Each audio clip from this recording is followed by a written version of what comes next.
días, señores de alegrías y esplendor. Señores de alegrías, buenos días. Buenos días, Flor, buenos días, Atenógenes, buenos días, DJ Alex, y buenos días a los radioescuchas que nos sintonizan en la frecuencia de Telemetro Radio. Nos ves por streaming en Metcon Go y a través del canal 4 RPC Televisión, señal de televisión abierta. Hoy es martes 4 de mayo del año 2021 y la cosa en Colombia sigue encendida. Día de Star Wars. Yo lo leí por ahí.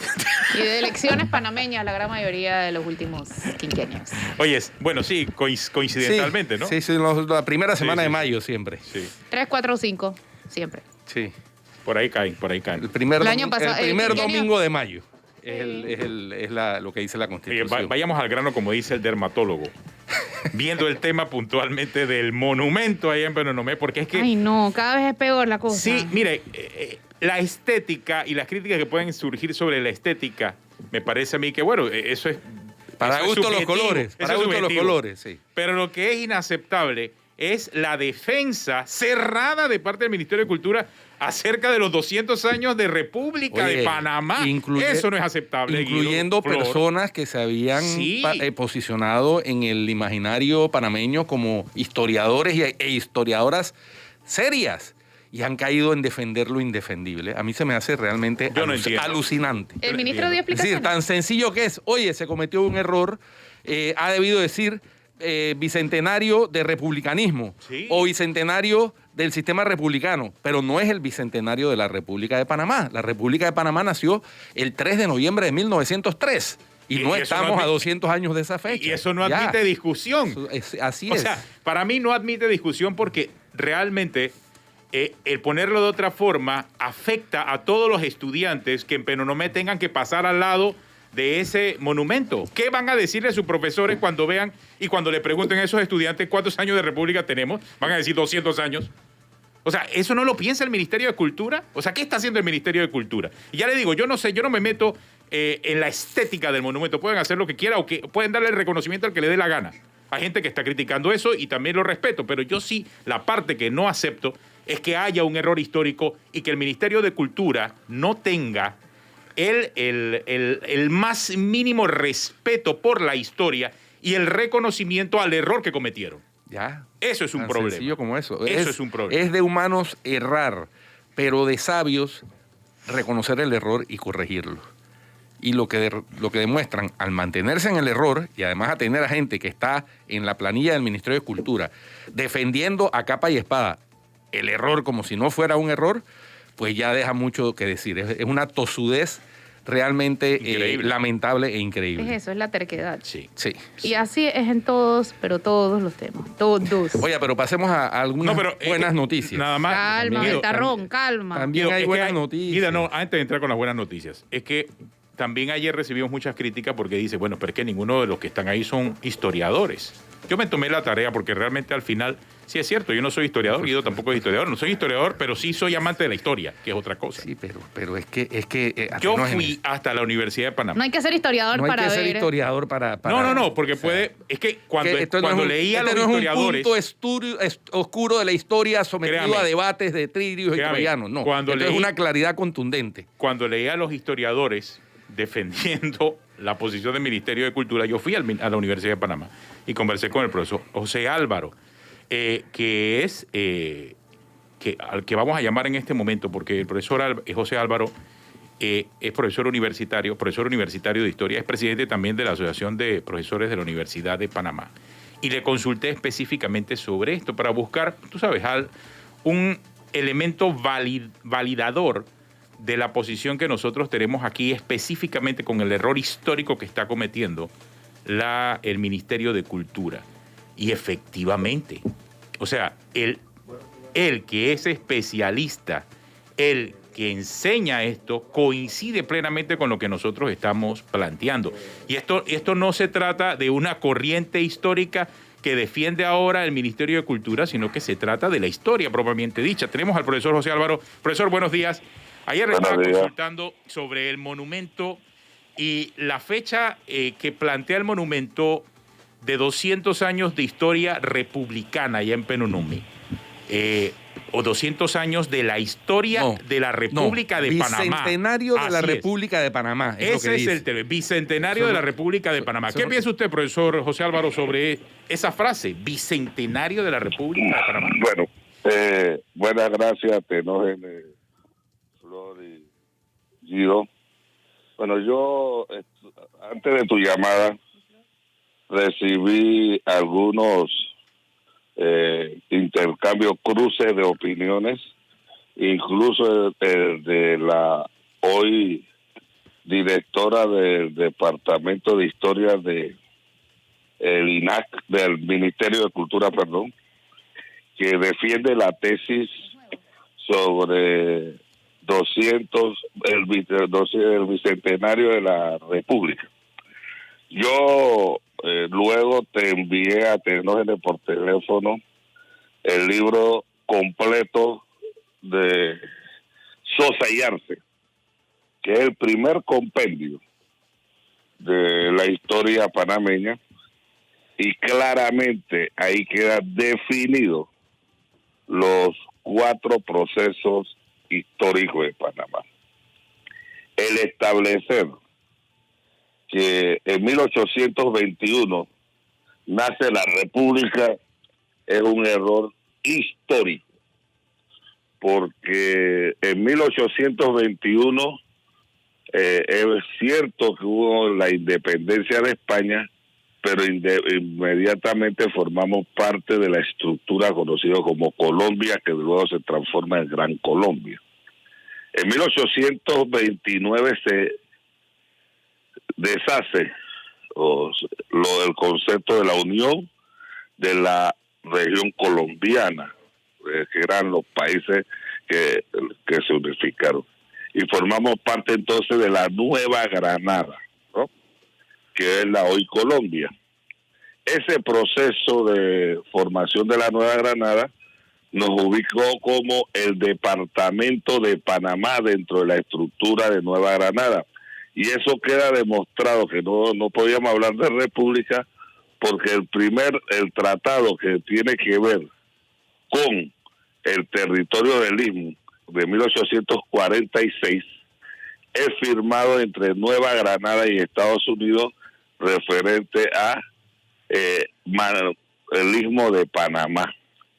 Y la firma del convenio Stephen Paredes es entre la compañía del ferrocarril en Nueva Granada, el tratado Salgar-Guay de 1800 es otro tratado, es un convenio entre Francia y Nueva Granada, y se establece incluso el tratado para poder construir el canal de Panamá en el marco de la Nueva Granada, es el Rangel.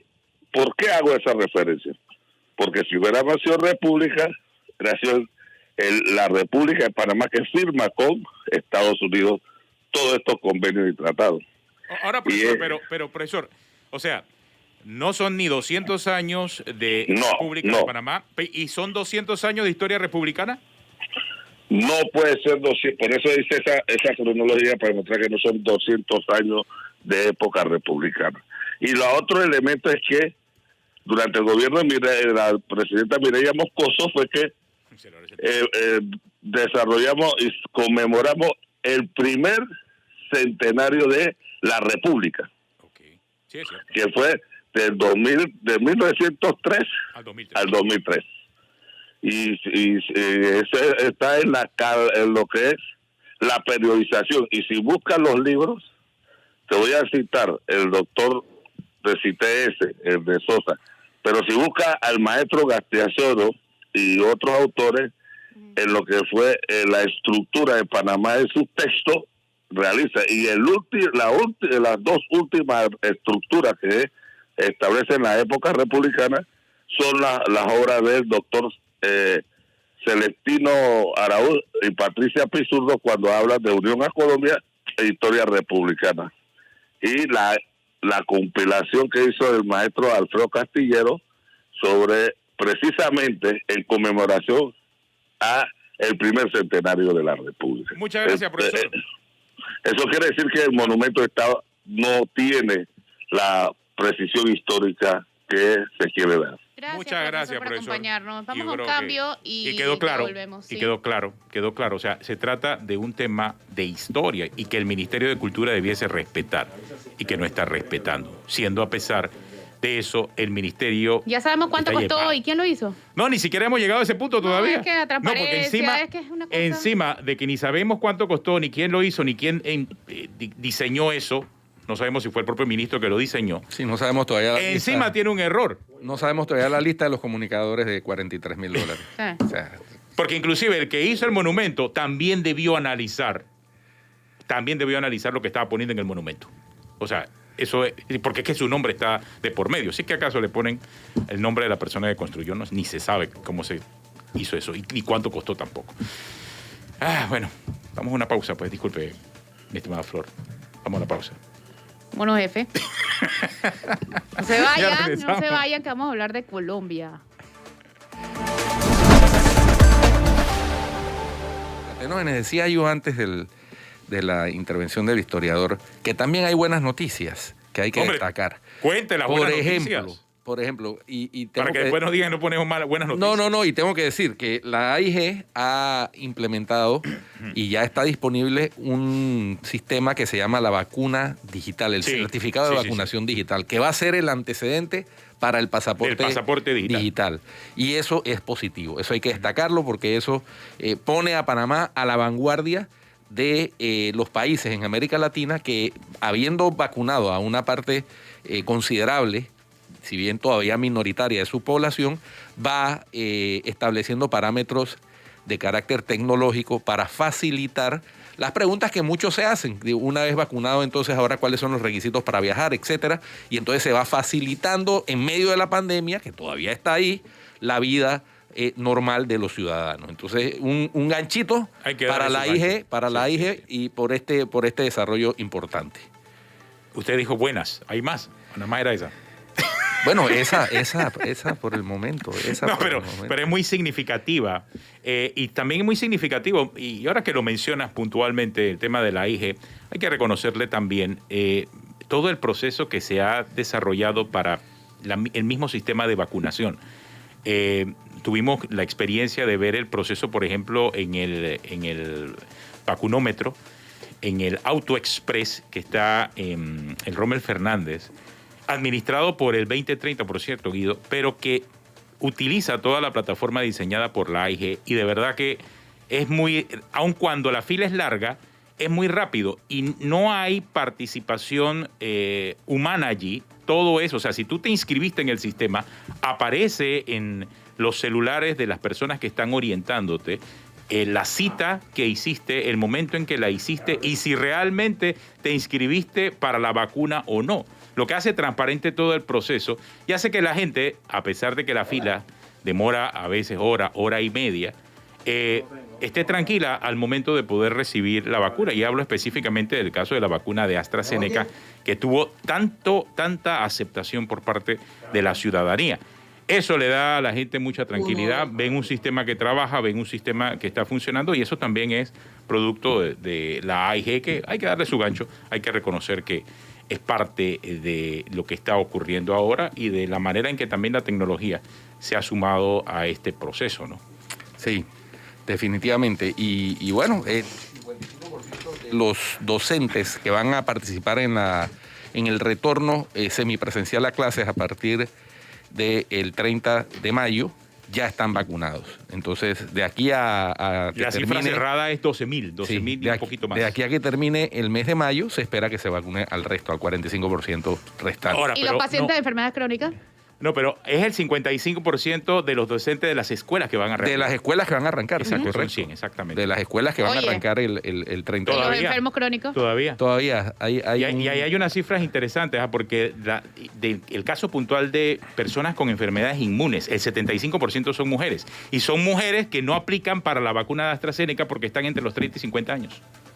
¿Qué? Repite eso. El caso de las personas que tienen enfermedades inmunes en Panamá, el 75% son mujeres. Y son mujeres que están entre los 30 y los 50 años. O sea, que no califican para AstraZeneca. No califican para AstraZeneca. Ahí hay un tema que todavía el Ministerio de Salud no ha resuelto, por cierto. Oye, y Bukele sigue haciendo de la suya. Caso omiso de las advertencias que ha recibido ya, llamada del secretario de Estado.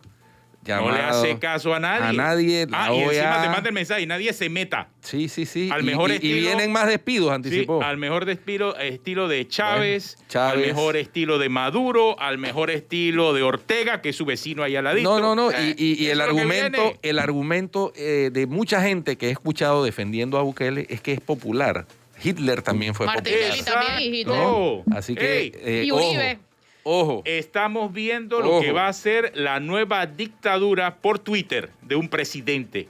Estamos viendo el nacimiento de lo que viene, señores. Esto se sabe cómo cuidado. empieza, pero no se sabe cómo termina. ¿Ya tenemos el invitado al aire? Está al aire ya. Esperándote. Esperándome. Sí. Tenemos el invitado del día de hoy, se llama Ramiro Bejarano. El doctor Bejarano fue director del DAS en Colombia. También es abogado. Durante el gobierno de Ernesto Samper. Abogado. Hay que precisar las... Analista político y es columnista del diario El Espectador. Doctor, bienvenido. ¿Nos oye? Flor, muchas gracias por esta invitación. Me siento muy honrado de estar de nuevo en su país, así sea por este medio y de verla, aunque sea toda camuflada con su tapabocas.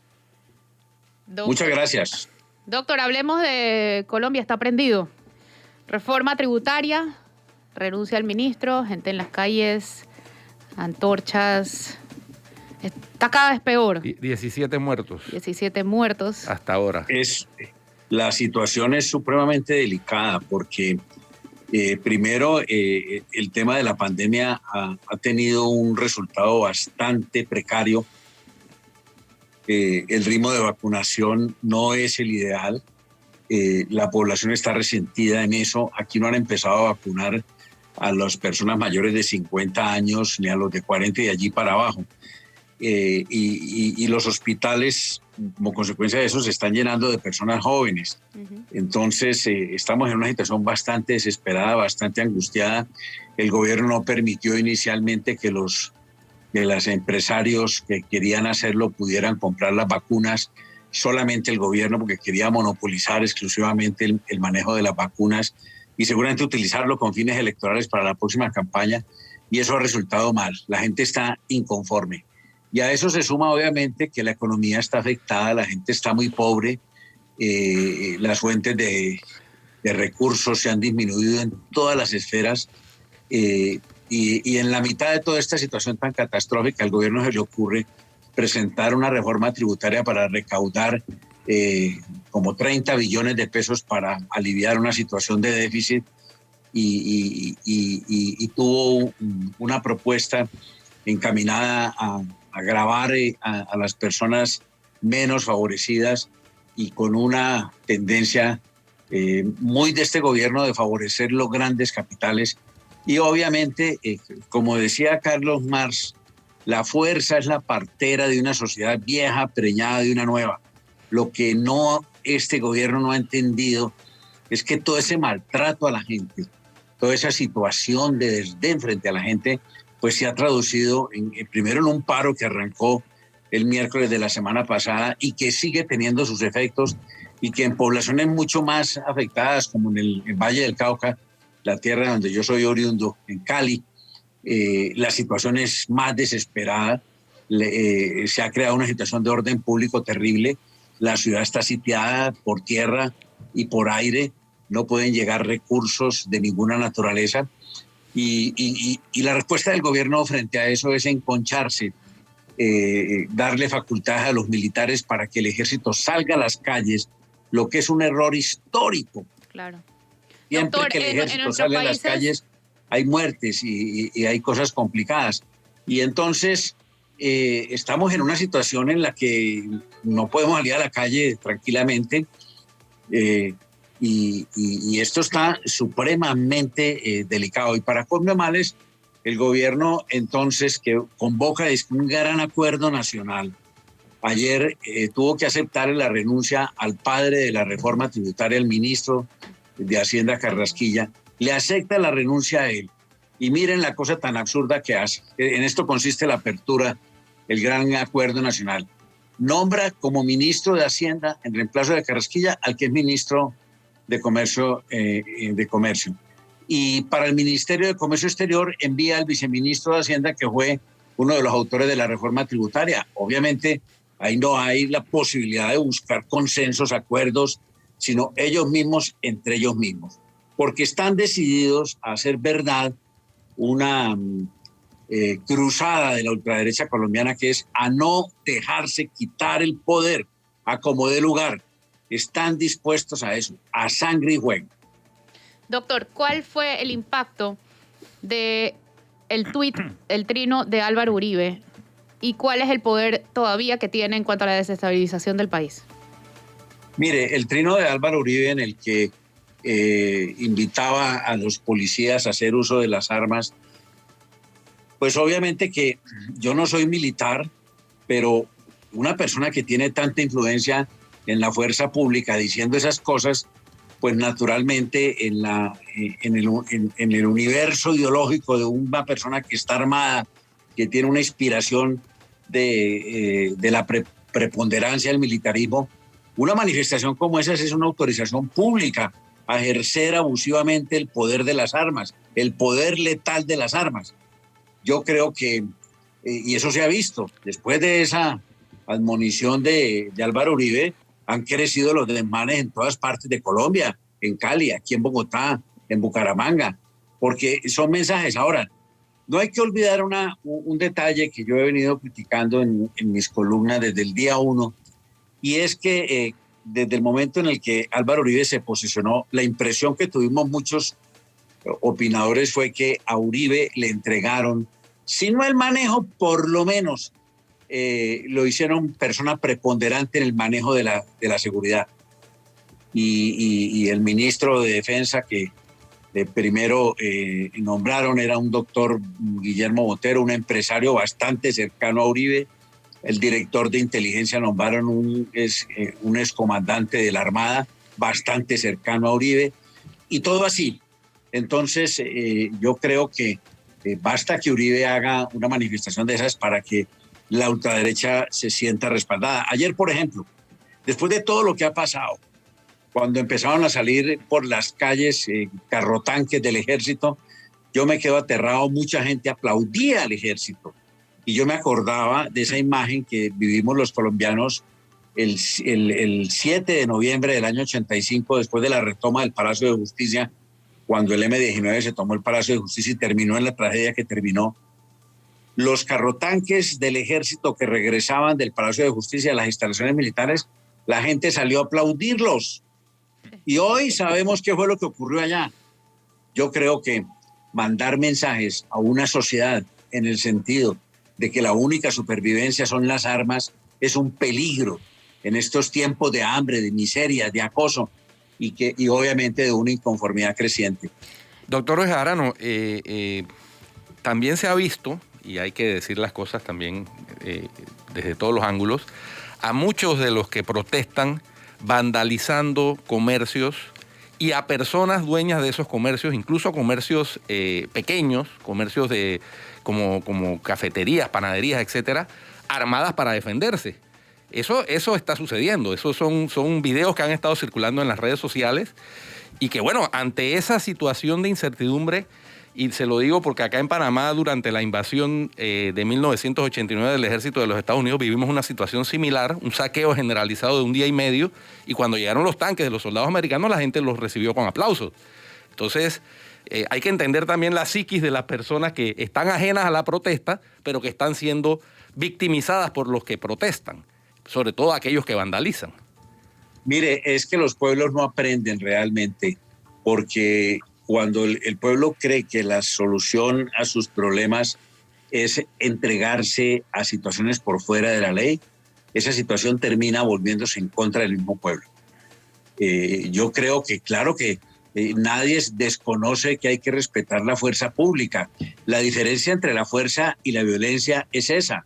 La fuerza la ejercen los hombres que están armados en nombre del Estado. La violencia la ejercen las personas que están por fuera de la ley, que están armados. Por eso es que la fuerza se debe ejercer con legitimidad dentro de parámetros de respeto a los derechos humanos, al derecho internacional humanitario. No puede suceder que pasen imágenes como las que yo he puesto en Twitter esta mañana. Un ciudadano va caminando por la calle y aparece un comando de policías en motocicleta y de pronto se ve la imagen de un disparo y el transeúnte cayendo. Eso no puede seguir sucediendo. ¿Por qué? Porque cuando la fuerza pública no ejerce la fuerza dentro de los parámetros de la ley, el respeto a los derechos humanos y al derecho internacional humanitario, ya es violencia, y la violencia es delincuencia. Y eso nunca resulta bien. A mí no me sorprende que haya esas expresiones que son hijas del paramilitarismo, de que la gente crean que ahorita los militares les van a resolver el problema. ¿Por qué? Porque la gente está asustada, claro. La gente está asustada porque esto se está saliendo de madre. Y yo le digo una cosa, si esta situación se prolonga más de una semana, yo no le puedo decir lo que aquí va a pasar, pero estamos en una situación supremamente estresante, peligrosa, y sobre todo, lo que dije yo en mi columna del domingo pasado en El Espectador, no solamente se ha puesto en riesgo la estabilidad, la gobernabilidad, sino la propia permanencia en el poder del doctor Iván Duque. Hablemos del doctor Iván Duque, doctor Bejarano. Gaviria dijo que él llegó a la presidencia sin estar preparado para ello. ¿Usted coincide? Totalmente. Yo creo que, y además lo ha demostrado ser una persona. Mire, cuando arrancó todo el mundo decía que era muy buena persona porque era, como decimos acá, un tipo chévere, que en la fiesta saca guitarra y canta y hace esas cosas pues que socialmente son muy agradables. Pero a medida que ha ido avanzando el gobierno y esto está endureciendo, se ha visto que es un hombre intolerante, que está lleno de odios, que responde con agresividad, que no se deja aconsejar, que no oye. La prueba de eso es que ha nombrado de ministros a dos personas que tienen muy cercanas cuando el país le estaba diciendo que abriera espacios. Se trataba de buscar espacios políticos, que no, él se enconchó entre su propia gente. Él no estaba preparado para ser presidente de Colombia. Y lo que es peor, lo voy a decir, aún hoy, casi 3 años de haber ejercido el poder, sigue sin estar preparado y está exponiendo al país a una situación muy grave. Ahora, doctor, pero ¿dónde queda la vicepresidenta? La vicepresidenta se hizo viral el tuit que publicó en el 2015 cuando criticaba a Venezuela por lanzar a los militares y tirar a matar en las marchas en Venezuela. Sí, pero Lucía. Algo similar está ocurriendo ahora en Colombia y es lo que estamos viendo en las imágenes. Eso no se puede tapar. O sea, militares en la calle disparando y tirando a matar a ciudadanos civiles indefensos. Eso es verdad y no lo estamos tapando muchos colombianos. Nosotros aquí estamos corriendo riesgo cuando en nuestras casas, en nuestros despachos, escribimos columnas o ponemos twitters como los que yo he venido poniendo, porque aquí obviamente empieza la persecución y este es un gobierno perseguidor. Y usted tiene razón, Marta Lucía Ramírez no tiene ninguna autoridad para venir a hablar de esto cuando ella además estuvo en el Ministerio de Defensa en época neurálgica del gobierno de Uribe. De manera que eso que hace ahora es físicamente el oportunismo, porque ella está también pensando en poder ser candidata presidencial. Pero lo que está ocurriendo aquí es terrible. Ya usted ve, por ejemplo, que Human Rights, Vivanco, está pendiente de lo que está sucediendo porque realmente estamos aterrados. Ahora, alguien decía aquí que la gente pues reacciona y ve con simpatía a los militares porque lo ven como una solución. Eso es verdad, eso está ocurriendo. Pero vuelvo y le insisto, esa solución militarista lo que genera es más violencia. No, oiga, doctor Bejarano, quisiera también, porque llamó la atención que algo que sucedió, bueno, ha sucedido en el pasado cuando caen las dictaduras, ¿no? Sobre todo, por ejemplo, cuando cayó Saddam Hussein, que la gente salió a derribar las estatuas del dictador caído. Cuando cayó la Unión Soviética, el pueblo salió a derribar las estatuas de Lenin y de Marx, etc. Vimos que también acá, en 2 casos particulares que me llamaron la atención, la estatua de Sebastián de Benalcázar en el cerro que domina la ciudad de Cali, y también en la plaza de Nariño, la estatua de Antonio Nariño, derribadas. Entiendo que ya han sido vueltas a colocar, por lo menos la de Nariño. Esas manifestaciones, que es como yo diría que es parte de ayudar a bajar la presión en esa olla de presión que usted escribió en su columna del domingo pasado, se están dando en países de Latinoamérica, ¿no? En Estados Unidos inclusive. Entonces, es interesante, ¿no?, analizar sociológicamente por qué se dan ese tipo de manifestaciones que sí son simbólicas, más allá de que entrañan un rechazo quizás de la historia o de la historia que se contó durante muchos años. Porque esas manifestaciones públicas de hacer estatuas o placas y todas esas cosas que se hacen en los gobiernos, pues representan el establecimiento. Y obviamente es importante tener en cuenta que fueron los indígenas los que tumbaron por segunda vez la estatua de Sebastián de Belalcázar. Sebastián de Belalcázar fue el fundador de Popayán, de Cali y de otras ciudades, y es una persona recordada como lo que hoy llamaríamos un esclavista, un asesino, un violador, en fin, una persona de ingrata recordación para la población indígena. De manera que ellos no es la primera vez que lo hacen, ya lo habían hecho. Y usted tiene razón, están protestando contra unos símbolos de poder que fueron también manifestaciones de opresión y de persecución y de falta de democracia. En el caso de Nariño, en Pasto, es que Pasto es una región del país que es peculiar porque en los nariñenses de tiempo histórico, los nariñenses, por ejemplo, tuvieron un líder que se llamaba Hualongo, que era un partidario del rey de España enfrentado a los patriotas, porque allá no eran partidarios de que hubiera una liberación de la Nueva Granada de España. Y Nariño lo tuvieron preso allá en alguna oportunidad y obviamente allá ha crecido una situación que hace que lo de Nariño obedezca a unas razones históricas muy importantes que hay que analizar fríamente. Pero fíjese, por ejemplo, en el Huila, que es un departamento pequeño, pero donde ha habido una influencia guerrillera muy importante, tumbaron una estatua de un presidente reciente, de Misael Pastrana Borrero, que es oriundo de allá. Le hicieron una estatua y la gente, los manifestantes, se pararon y la tumbaron. Hay eso es parte un poco de la protesta, que a veces también es un poco sin deliberación. Las gente ven las estatuas y empiezan a reaccionar contra ellas. Eso le muestra a usted el desorden y la situación en la que está este pueblo. Está enardecido y lo que es peor, tiene razón y no hay cómo bajar ese incendio. Doctor, Claro. el proceso de Uribe.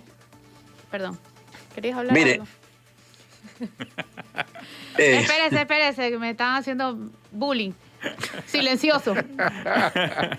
Después le pregunto por el proceso de Uribe, dale. No. Es que ya que estamos hablando de las protestas, Flor, disculpa. Yo también estoy leyendo mucho en redes sociales a gente que dice que hay intereses. Hay gente pescando en río revuelto. Hay plata que se está entregando entre los manifestantes. O sea, doctor Bejarano, aclárenos, ¿quiénes pudiesen estar en eso? Yo veo en la calle estudiantes universitarios de escuelas públicas y privadas. Eso denota que hay una sensibilidad en la juventud en este momento acerca del drama social que está viviendo Colombia. Pero por el otro lado, debe haber mucha gente pescando en río revuelto también. Gente que puede estar en contra de Uribe. O sea, pero ¿quiénes son más? ¿O quiénes realmente pudiesen estar sacándole provecho a esta inestabilidad en este momento, doctor Bejarano? Mire, hay una cosa importante, es las marchas no todas son de vándalos. Las marchas han sido numerosas, concurridísimas en todo el país, pero además algo muy importante, el miércoles, el día que arrancó el paro, hubo manifestaciones muy nutridas en las 32 capitales de departamento y en Bogotá. Pero además de eso hubo marchas en 600 municipios. En Colombia hay cerca de 1.200 y pico de municipios. Quiere decir que la mitad del país marchó. Exacto. La mitad del país marchó el miércoles. Eso obviamente no lo puede manejar una organización por fuera de la ley. Claro, hay gentes que están obviamente atizando la hoguera y son poquitos. Ahora, esa es la diferencia entre un manifestante y un terrorista. Claro. El terrorista no necesita sino hacer un solo acto que cause miedo para causar terror, ¿no? El manifestante va y marcha y camina y protesta, etcétera, y punto. Pero el terrorista que está metido en esas marchas, que sí las hay seguramente, porque hay unas situaciones inexplicables. Inclusive aquí hay personas que sostienen, y ha habido denuncias en ese sentido, de decir que a veces es la propia ultraderecha la que ha infiltrado gente con el ánimo de que esas marchas terminen convirtiéndose en esas reyertas públicas. Es que se habla de inteligencia cubana, se habla de bolivarianos, se habla, en fin, de un montón de gente que pudiese estar metiendo esa candela para que se prendan las cosas.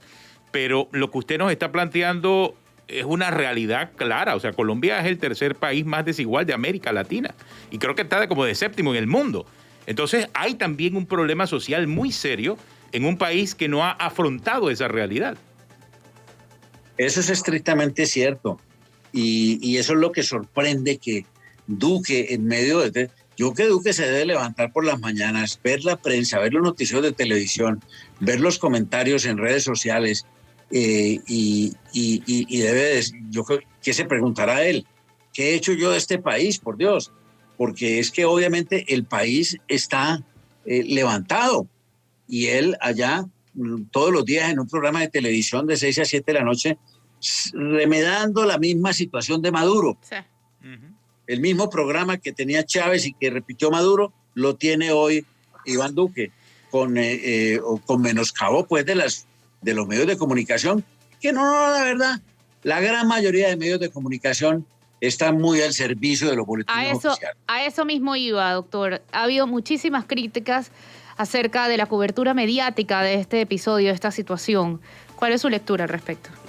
Mire, mi lectura es de absoluta preocupación, porque si aquí hubiera unos medios que estuvieran realmente militando en la labor de informar y de opinar, tengan la seguridad que muchas de las cosas que están ocurriendo no estarían ocurriendo.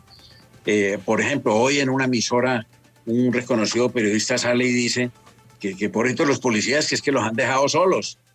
Los han dejado solos pero armados. Y digo ¿Quién dijo yo, eso? Un trino, sí, los dejaron solos, sin procuraduría, sin fiscalía, sin defensoría del pueblo y sin ninguna autoridad que los controle. Entonces, hay muchas voces en los medios. ¿Quién fue ese doctor? Alberto Casas. Ah, ok. Hay muchos medios que se sienten en el deber de salir a defender el establecimiento en vez de salir a cumplir el deber de información. El jueves, por ejemplo, el día siguiente al paro, yo puse un trino que lo pueden ver, donde puse 2 fotografías, una de la primera página del Tiempo y la primera página del Espectador, que es el periódico donde yo escribo. Sí, totalmente opuestos. La primera página del Tiempo pintaba las marchas como si hubiera sido todo obra del vandalismo, y la del Espectador mostraba una plaza llena y decía país sin tapabocas. Esas son las tendencias mediáticas, la de mostrar las cosas bajo la idea de asustar a la población, de volverla contra los manifestantes y de que cada día tengan más marcada tendencia temperamental a las soluciones militaristas, y la otra que es la de informar qué es lo que realmente está ocurriendo. Yo creo que los más librados de toda esta situación, sin duda, cuando esto termine, van a ser los medios. Doctor, aquí hay un televidente pidiéndome preguntarle, históricamente el ejército, héroes para Colombia, siempre había actuado en contra de las fuerzas irregulares. ¿Es esta la primera vez que, como el 2 de mayo en Cali, se les ordenó atacar al pueblo? Bueno, yo no me atrevo a decir que se les haya ordenado atacar al pueblo, porque realmente una orden de esa naturaleza no se ha expedido, por lo menos por las autoridades competentes. Lo que sí ha habido es un ambiente para legitimar que la policía, en principio la policía, tenga esas soluciones fuertes. Y a eso se suma que los organismos de control están haciéndose los de la vista gorda. Yo creo que situaciones como estas no es la primera vez que ocurren en Colombia. Le voy a referir este episodio que por supuesto a mí no me consta, pero que recorriendo las páginas de la historia de Colombia, cualquier historiador las encuentra fácilmente. En junio del año 53, siendo presidente el dictador Rojas Pinilla, llevaba un año en la de gobierno de dictadura, unos estudiantes de la Universidad Nacional, la Universidad Pública de Colombia, hicieron unas protestas en el centro de Bogotá conmemorando la muerte de otro estudiante que había fallecido en una situación similar 20 años atrás. Y en ese momento el gobierno, presidido por Rojas Pinilla, decidió sacar a las calles para apaciguar a los estudiantes a lo que se llamaba el Batallón Colombia, que era una guarnición de militares que había estado peleando en Corea. Pues, ¿qué pasó? Hubo cantidad de muertos, una cantidad de estudiantes muertos, y como consecuencia de eso, ahí empezó el declive de la dictadura. Por eso le decía yo hace un rato, no es la primera vez que estas cosas pasan por desmanes del ejército y de la policía. Han ocurrido varias veces. Y por eso le decía hace un rato, los pueblos no aprenden. Doctor Bejarano, una pregunta de curiosidad. Usted fue director administrativo, o sea, director del DAS, del Departamento Administrativo de Seguridad, hoy entidad desaparecida. ¿El DAS hubiera podido prevenir algunos de estos desmanes que se están produciendo? Por lo menos hubiera tenido recabado inteligencia, información de inteligencia que llaman, para prevenir estos focos de infiltrados, de delincuentes, de vándalos, que los hay, es innegable, así como ha habido manifestaciones muy pacíficas y con consignas y todo, y aquí lo hemos dicho con anterioridad, es innegable que ha habido vandalismo, delincuencia, terrorismo, como usted mismo afirmó. ¿El DAS hubiera jugado un papel en esa prevención? Mire, yo fui director del DAS del 24 de agosto de 1994 al 17 de enero de 1996. Fui 1 año y medio director del DAS. Y fui director del DAS por una circunstancia, porque el presidente Samper me llamó con la idea de que requería allí, en ese cargo, un académico que tuviera reconocimiento como persona defensora de los derechos humanos. Y esa fue mi principal labor como director del DAS. Por eso yo trabajé tanto en el tema del reconocimiento de la responsabilidad civil del Estado en la masacre de Trujillo, que fue una cosa horrorosa que pasó aquí en Colombia. Bueno, en esa época, ¿por qué le hago esa referencia? Porque han pasado pues ya 25 años de que yo fui director del DAS y yo me imagino que los organismos de inteligencia se van tecnificando. En mi época era posible que el organismo civil de inteligencia recaudara información que le sirviera al gobierno para prevenir situaciones. Que eso es la labor de la inteligencia. La labor de la inteligencia no es perseguir a los opositores, no es perseguir a los periodistas, como ocurre hoy aquí en Colombia. Esa es una labor delincuencial de los organismos de inteligencia. Un organismo de inteligencia debe estar dotado de un grupo de personas que se muevan en diferentes escenarios de la vida política y social de un país para proveer la información que el gobierno pueda utilizar para la labor de la gobernanza. Yo creo que el DAS, en su momento, bajo mi administración, bien habría podido detectar algunas de esas señales y haber informado al gobierno con tiempo. Doctor. Pero yo creo que hoy en día lo que sentimos nosotros es que el servicio de inteligencia colombiano, la Dirección Nacional de Inteligencia, está en manos de un exalmirante de la Armada, un señor Amaya, íntimo amigo del presidente Uribe. Por eso yo le decía que al principio del gobierno todos tuvimos la sensación de que le habían entregado la parte de seguridad e inteligencia al doctor Uribe. La sensación que ahora se confirma, me imagino, ¿no? Pero por supuesto, y yo a eso iba, antes de terminar, yo quiero preguntarle por el proceso a María del Pilar Hurtado, exdirectora del DAS, igual que usted, y qué pena mezclar peras con manzanas, y el proceso Uribe. Bueno, yo le tengo que rectificar, Flor, porque ella no es igual a mí ni yo a ella. Por eso dije qué pena mezclar peras con manzanas. Oye, el mismo cargo nada más. El ejercicio de María del Pilar Hurtado fue el que ocasionó el cierre del DAS.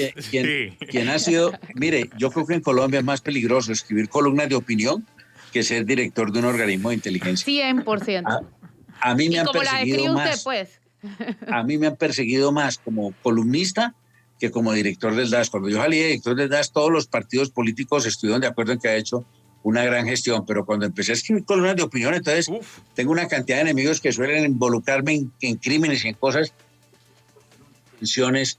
que no tienen ningún fundamento. Pero el caso de María del Pilar Hurtado es absolutamente lánguido. Ella está purgando prisión. En estos días supe que había pedido un permiso porque ha cumplido una parte de la pena para que la dejaran salir los fines de semana, para que la dejaran trabajar, y la Corte se lo negó, con razón. Obvio, que quería ir a Andrés Carne de Res a seguir vistiéndose de conejita. No, y además es una persona que se fugó y ustedes la tuvieron allá protegida en el gobierno de Martinelli. Con Varela como canciller. Claro. Y trajo mucha experiencia acá para seguir investigando periodistas. Por eso la reconocemos acá. Y la recordamos bien. Y ella, y mire la paradoja, ella fue alumna mía en la Universidad de los Andes y yo la conocí pues en esa función de ser mi alumna, yo profesor, y a pesar de eso no nos pudimos poner a salvo en el gobierno de Uribe ni cuando ella era directora del DAS de lo que pasó y de la persecución que nos hicieron a magistrados de la Corte, a varios columnistas, que en parte es lo que está ocurriendo ahora, porque esa es una forma del talante del régimen uribista. Sí. Doctor, entonces el proceso de Uribe, y terminamos con eso, porque tenemos que ir a cambio. En el proceso de Uribe tengo que señalarle para que su audiencia no se sienta engañada, que el proceso surge en una disputa entre el senador Iván Cepeda y Uribe, porque el senador Iván Cepeda visitaba cárceles y en las visitas de esas cárceles se encontró que varios de esos prisioneros querían hablar para dar información sobre situaciones que comprometían a la familia Uribe. Iván Cepeda asistía a esas visitas en las cárceles, primero como defensor de derechos humanos y luego como miembro de la Comisión de Paz del Congreso. Y como consecuencia de eso, entonces Uribe dijo que Cepeda le estaba orquestando una persecución judicial con presos en las cárceles y lo denunció. Sí. Primero en la Procuraduría, el abogado de Iván Cepeda en la Procuraduría fue quien habla y el procurador era Alejandro Ordóñez. Después de muchas vicisitudes y de muchas tropelías, terminaron exonerándolo. Luego de eso, en la Corte Suprema de Justicia, donde también Uribe denunció a Cepeda, terminaron exonerando a Uribe y allí ordenaron exonerar a Cepeda y ordenaron investigar a Uribe. Y por cuenta de eso fue que lo tuvieron detenido.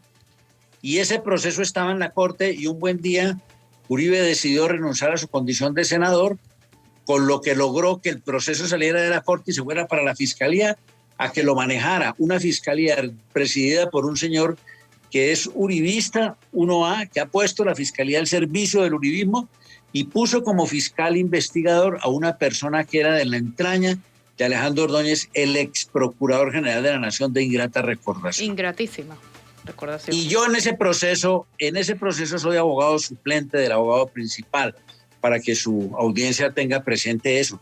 Sí. Lo que ha sucedido en ese proceso, cuando esta historia se pueda escribir, va a ser de antología, porque primero, la multitud de pruebas que recogió la Corte Suprema de Justicia, en opinión de la Fiscalía, no sirven y tuvo que practicar a su amaño una cantidad de pruebas para ir a pedir una preclusión. En este momento, esa solicitud de preclusión de la Fiscalía está al conocimiento de la justicia ordinaria y vamos a ver qué decide esa justicia, si acepta o no esa preclusión. Pero lo que ha dejado en evidencia esto es la Fiscalía General de la Nación, el ente acusador, está al servicio de un partido político, del partido político de gobierno, de Iván Duque, de su gente. Y por eso allí se oyen de cuando en cuando rumores de que van a perseguir a críticos, a magistrados, a columnistas, a opositores. Es una situación que realmente está vinculada por completo a todo este tema judicial del doctor Álvaro Uribe. Muchas gracias, doctor Bejarano. Siempre es un placer conversar con un académico de prestigio, reconocido, abogado procesalista colombiano, quien además ha sido protagonista de la historia reciente, política y administrativa del hermano país. Gracias, doctor. Flor, muchas gracias por la invitación que me hiciste. Me estabas haciendo falta y muchas gracias a todos los colegas que te han acompañado en esta charla tan agradable. Gracias, doctor. Hablamos. Un abrazo. Hasta luego. No se vayan, vamos a cambio. No se vayan, ya volvemos.